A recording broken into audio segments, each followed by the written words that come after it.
उपन्यास के पद का तीसरे पैराग्राफ की व्याख्या करने जा रही हूँ।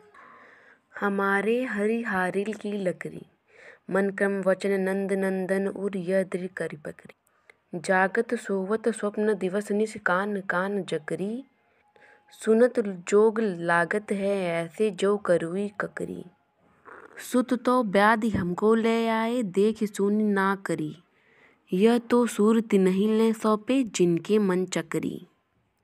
इन पंक्तियों में गोपियाँ उद्धव से कहती हैं कि हमारे हरिहारिल की लकड़ी, मन क्रम वचन नंद नंदन उर यह दृढ़ कर पकड़ी। इन पंक्तियों में गोपियाँ कहती हैं कि हे उद्धव, कृष्ण हमारे लिए हारिल की लकड़ी के समान है। जिस तरह हारिल पक्षी लकड़ी के टुकड़े को अपने जीवन का सहारा मानने लगती है और उसको सदैव अपने पैर में दबा के रखती है, उसी प्रकार श्री कृष्ण भी गोपियों के जीने का आधार है, अर्थात हमारे जीने का आधार बन गए हैं। हमने मन कर्म और वचन से नंद नंदन नंद बाबा के पुत्र कृष्ण को अपना माना है। आगे की पंक्तियों में गोपियाँ कहती हैं कि जागत सोवत स्वप्न दिवस निसी कान कान जकरी, सुनत जोग लागत है ऐसो जो करुई। इन पंक्तियों में गोपियाँ उद्धव से कहती हैं कि जागते हुए, सोते हुए, दिन में, रात में, स्वप्न में हमारा रोम रोम कृष्ण का नाम जपता है। हे उद्धव, जो आपकी ये योग विद्या का जो संदेश है, जो आप हमें बता रहे हैं कि श्री कृष्ण से लेके आप आए हैं, ये हमें कड़वी ककड़ी के समान लग रहा है। हम उस नंद नंदन की अर्थात उस श्री कृष्ण के प्रेम में लिप्त हो गए हैं।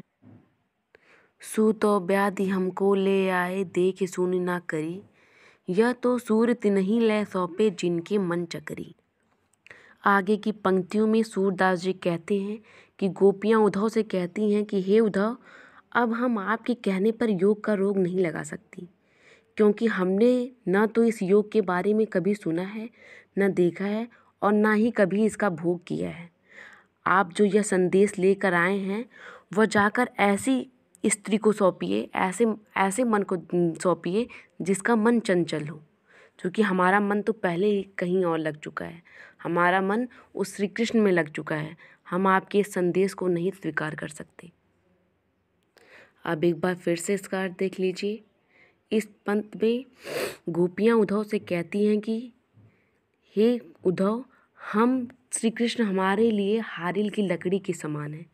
जिस तरह हारिल पक्षी लकड़ी के टुकड़े को अपने जीवन का सहारा मानता है, उसी प्रकार श्री कृष्ण भी गोपियों के जीने का आधार है, अर्थात हमारे जीने का आधार बन चुके हैं। उन्होंने मन कर्म और वचन से नंद बाबा के पुत्र को अपना माना है। गोपियाँ कहती हैं कि जागते हुए, सोते हुए, दिन में, रात में, स्वप्न में हमारा रोम रोम कृष्ण का नाम जपता है। उन्होंने उद्धव को कहा कि जो आप ये योग विद्या का संदेश लेके आए हैं, ये गोपियों के लिए कड़वी ककड़ी के समान है। हमें कृष्ण के रोग का, प्रेम का रोग लग चुका है। अब हम उद्धव आपके कहने पर योग का रोग नहीं लगा सकती, क्योंकि हमने ना तो इस योग के बारे में कभी सुना है, ना देखा है और ना कभी इसका भोग किया है। आप जो यह संदेश लाए हैं वह उन्हें जाकर सौंपें जिनका मन चंचल हो, क्योंकि हमारा मन पहले ही कहीं और लग चुका है, अर्थात श्री कृष्ण में लग चुका है।